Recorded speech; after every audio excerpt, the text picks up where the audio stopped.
माशाअल्लाह जीरन जला रमजान शरीफ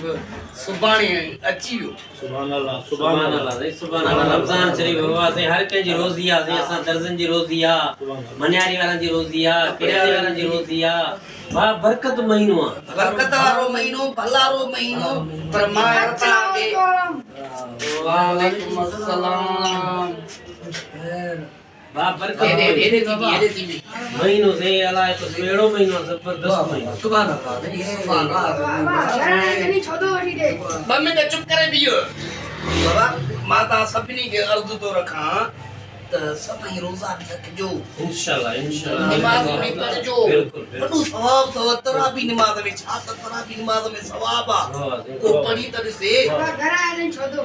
बाबा 2 मिंट चुप करे नथो बि मथो खाई थोड़ी कचहरी में विया तो न भॻो थो जी पोयां यार ताम मां अड़ियो आहे स्कूल वञे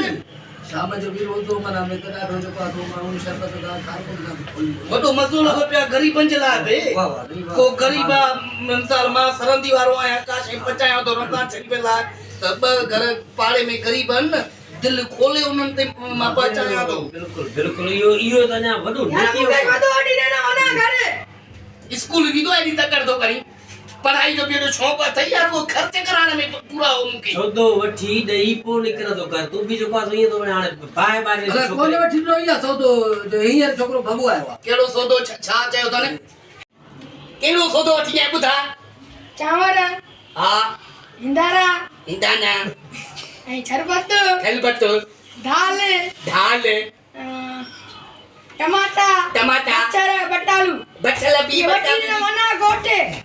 वती जाए पो गोत वनी हां ए स्कूल में भी एडो तकड़ो आई मास्टर ना भी इन गलाइनो है मुटा तो गलाई मत नहीं करेंगे ना तदे तो मास्टर स्कूल में नालो ही करी छड़ो जो इन तो गलाई मास्टर ना बाबा वठी दे सुबह जो रोज़ो रखंदा न चङो वञो आए न वही तो बुगियो हां उन वटि मुंहिंजो खातो अथई वञी सभु सौदो जेको बि घर अचो अथनि न संभाले वठी ॾिजांइ वञी शरबत जो शीशो बि वठी ॾिजांइ सुभाणे रमज़ान शरीफ़ आहे रोज़नि में कमु ईंदो खंडु बि वठी ॾिजांइ 3 किलो खंडु वठी ॾिजांइ ऐं सयूं बि ज़रूरु यादि करे वठी ॾिजांइ 100 रुपया तेल दे गाड़ी जो गाॾी जो 100 रुपया बि ॾिजांइ तेल जो हां यार तव्हां मूं मां अड़िजी वियुसि मारे छॾी यार 100 रुपया ॾियणो पवंदो सौदो आहे कांदो अचे 100 रुपया सही है होना वञी जल्दी वठी वञजांइ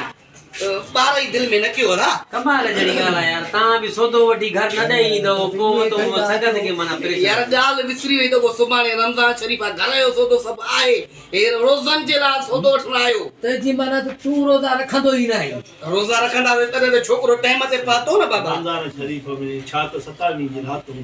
हे भलारी या ठरी पवंदो आहे सॼी रात नफ़िल सॼी रात इबादत अल्लाह पाक जी वरी 21 रमज़ान जे सोता 21 अल्लाह अकबर साईं जी शाद जल्दी से माशाअल्लाह रमज़ान भलारो महीनो आहे हिन भलारे महीने में अल्लाह साईं भलायूं कंदो हर मुस्लमान खे ख़ुशि कंदो सभिनि जा दुख जेके हाणे अचो त दुआ घुरूं त सभु मुस्लमान हिन भलारे महीने में अल्लाह साईं सभिनी मुस्लमाननि खे रोज़ा नसीब करे आमीन अल्लाहुम्मा आमीन या अल्लाह साईं कुल कायनात में जेके भी मुसलमान मुल्क आहिनि उन्हनि खे रोज़ा तीअं ई नसीब कजांइ आमीन ऐं निमाज़ूं नसीब कजांइ तराबी नमाज़ नसीब कजांइ नवां कपिड़ा नसीब कजांइ ऐं ईद जी नमाज़ बि कीअं बि करे अल्लाह साईं नसीब कजांइ ऐं एतिरो त सखी पंहिंजे सखावत में इज़ाफ़ी कजांइ पंहिंजे ॿारनि खे पाड़े वारनि खे ज़कात बि चङे नमूने ॾेई सघनि पंहिंजे फितरा ॾेई सघनि ऐं पंहिंजे ॿारनि खे ख़र्ची बि ॾेई सघनि ऐं जेके पाण में दुश्मनियूं अथनि उहे बि ख़तमु करे हायर पाण में जुदा आहिनि सोट पाण में दुश्मनियूं खीर खंडु थी ईदूं मल्हाइनि